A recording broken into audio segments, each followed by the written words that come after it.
Fala, meu aluno, bom dia, boa tarde, boa noite, boa madrugada e vamos agora para a nossa primeira aula de análise combinatória, tudo bem? Essa daqui é uma das matérias que mais aparecem em questões de prova e a gente vai tentar entender ela da melhor forma possível, fazendo bastantes exercícios e vendo todas as técnicas e todos os possíveis tipos de questões que pode aparecer na sua prova, tudo bem? Agora, é interessante a gente saber para que serve essa disciplina, né? Para que serve a análise combinatória? A palavra que vai definir da melhor forma possível a análise combinatória é essa daqui, olha. A análise combinatória, ela serve para contar.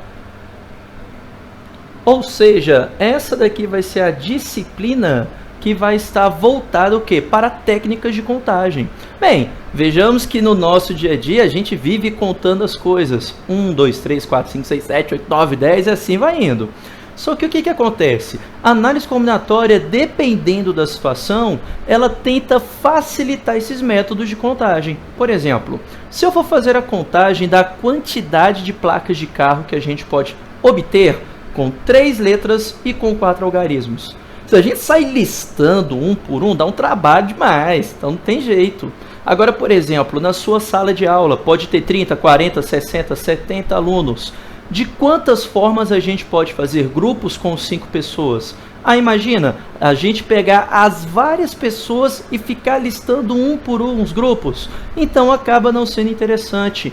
A análise combinatória ela vai estar se importando na contagem, sem você precisar listar elemento a elemento. Basta que eles tenham o mesmo tipo de propriedade. Tudo bem?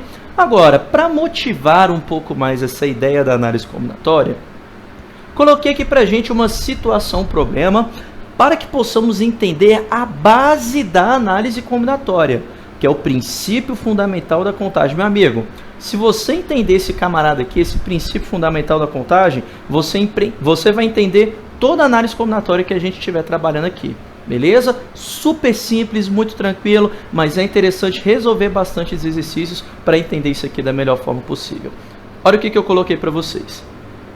Numa festa, há 3 homens e 4 mulheres. Tá bombando a festa, né? Show de bola. Festa de matemática isso daqui. Se bem que se fosse de matemática era para ter mais homens do que mulheres, mas tá valendo. Então, numa festa top da balada, há 3 homens e 4 mulheres. E eu quero saber quantos casais possíveis a gente pode formar aqui nessa brincadeira. Vamos lá, para facilitar eu vou fazer o seguinte. As mulheres,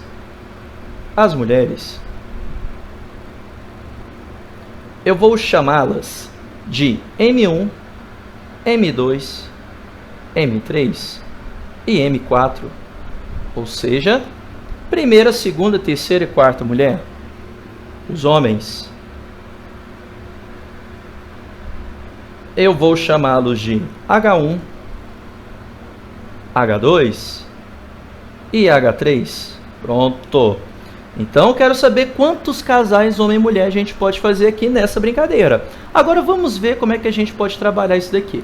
Nesse caso, a gente vai listar um a um, que é para a gente entender de onde sai a base do princípio fundamental da contagem. Bem, como o homem ele é o ser dominador da espécie, macho alfa, então é ele que vai estar escolhendo a sua mademoiselle, não é? Então, vamos lá. Então, vou colocar a situação em que formaremos um casal do homem número 1, escolhendo qualquer uma das 4 mulheres. Esse primeiro homem pode formar casal com a primeira, com a segunda, com a terceira ou com a quarta mulher, com qualquer uma dessas. Bem, mas não necessariamente o homem 1 é que vai estar formando esse casal. Também pode ser o segundo homem, então aqui está. Se for o segundo homem, este segundo homem também pode formar casal com qualquer uma das mulheres. Olha aqui, com a primeira, com a segunda, com a terceira, com a quarta mulher. Então vejamos que já temos aqui, na escolha de um homem e na escolha de uma mulher, 4 casais, mais 4 casais, 8 casais. E não vai ser diferente se para formar este casal foi escolhido o terceiro homem. Para o terceiro homem, ele também pode formar casal com qualquer uma das 4 mulheres. Resumindo, veja aqui então que temos o total de 4 mais 4 mais 4, 12 casais possíveis. Agora imagine que a gente precise aumentar essa quantidade. Se eu colocasse aqui, por exemplo, 80 homens e 90 mulheres, caraca, isso aqui ia ficar enorme, ia ficar muito trabalhoso. Mas perceba que já existiu um padrão. A partir do momento que você faz a escolha primeiramente do homem para fazer esse casal, veja que você vai formando blocos sempre de 4 em 4. Vai, Pedrinho, isso daí me parece familiar, parece sim. Não sei se você lembra, mas quando você aprendeu lá com a sua tia Teteia, a multiplicação, ela é a ideia de uma soma. Por exemplo, quando a gente faz essa conta aqui, ó, 3 vezes 2. O que significa isso? Que eu tenho 3 vezes o número 2 em uma soma. Ou seja, isso é o mesmo que 2 mais 2 mais 2. Resumindo, como a gente forma sempre blocos com o mesmo tamanho, perceba que esse número 4 apareceu quantas vezes? 3 vezes. Então, uma forma mais prática para fazer essa contagem acaba não sendo o método somativo, mas o método que? Multiplicativo, que é o que vai falar para a gente o princípio fundamental da contagem. Este camarada aqui, ele não é nada mais nada menos que o princípio que? Multiplicativo. Princípio multiplicativo. Aqui está, ó. Princípio multiplicativo.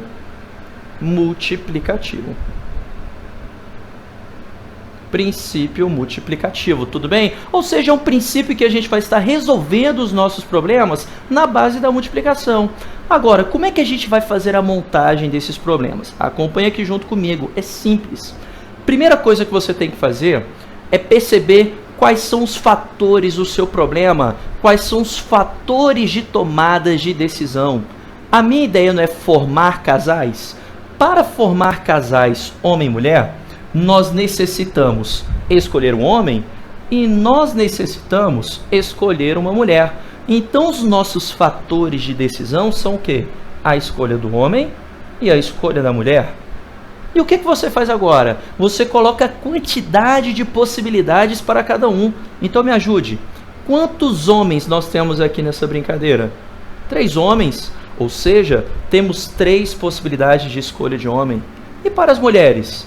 Para as mulheres, temos aqui 4 possibilidades de escolhas para as mulheres. Então, 3 possibilidades de escolha dos homens, com 4 possibilidades de escolha das mulheres. Como aqui estamos falando de um princípio multiplicativo, o que devemos fazer com esses números? Multiplicar. Por causa disso, 3 vezes 4 vai me dar o resultado de quanto? 12. Aqui está. Então, esse é o total de casais que você pode formar ao se escolher um homem ou uma mulher para a formação desses casais, tudo bem? Onde temos 3 possíveis homens e onde temos 4 possíveis mulheres. Então perceba que sempre dentro da mesma situação, nós multiplicamos as possibilidades, ou seja, dentro dessa mesma situação. E aí corre o tal do princípio fundamental da contagem. Tá clara essa ideia? Tá beleza isso? Então, para fazer esse tipo de montagem, o que fazemos? Colocamos os fatores de decisão. Aqui está, para formar o meu casal, meu primeiro fator é o homem, meu segundo fator é a mulher. Agora a gente coloca a quantidade de possibilidades para cada um e no final multiplicamos essas possibilidades. Pedrinho, é só isso? Sim. É só isso que é análise combinatória. Agora, óbvio que é interessante fazermos vários problemas para ver como ela pode aparecer dentro da sua prova, dentro da questão que você resolve. Interessante a gente notar o seguinte, que os principais problemas de análise combinatória, eles estão rodeados, estão com a essência dessas 3 situações. Pedrinho, quais situações são essas? Primeira situação, sempre que as possibilidades estão no mesmo caso, foi o que acabamos de ver aqui, no mesmo caso, formação deste casal, o que a gente faz com as possibilidades? Nós multiplicamos as possibilidades. Porém, se pelo problema for necessário separar estes casos, ou seja, houve alguma situação que nos obrigou a separar em casos distintos, separar em casos diferentes, o que a gente deve fazer com cada um desses casos ao final? A gente deve somar essas possibilidades. Então, houve algum problema na hora de fazer o princípio multiplicativo. E ele nos obrigou a separar em dois casos diferentes. Por causa dessa separação, ao calcular essa primeira e ao calcular essa segunda, o que devemos fazer ao final? Somar as possibilidades. E o terceiro, que de vez em quando também aparece em prova, tem uma frequência até mediana, é o que eu chamo de teorema do bicho da goiaba. E como funciona esse teorema? Dependendo da situação, não é interessante a gente já ir direto no que o problema pede para a gente. É interessante você ir na negação deste problema. Pedrinho, como assim? Vamos dizer que ele pede para você calcular, por exemplo, a quantidade de números pares. O que você poderia fazer? Pegar o total e retirar o quê? Os ímpares. E o que você tem como resultado final? Os pares. Essa é a ideia do teorema do bicho da goiaba. Mas, Pedrinho, o que tem a ver isso? Aqui, ó. O que eu tenho na minha mão? Goiaba, isso. Se eu retirar o bicho da goiaba, o que eu vou ter? Só a goiaba. Então é esse o teorema do bicho da goiaba. A gente pega o total e retira tudo aquilo que não é interessante para mim, para ter exatamente o que o problema busca. Tudo bem? Pedrinho, até que está ficando claro essas ideias, mas eu acho que vai ficar mais claro ainda quando você estiver resolvendo exercício para mim. Claro, sem problema algum, mas acompanhe as próximas videoaulas que faremos vários exercícios. Valeu, meu amigo, até mais.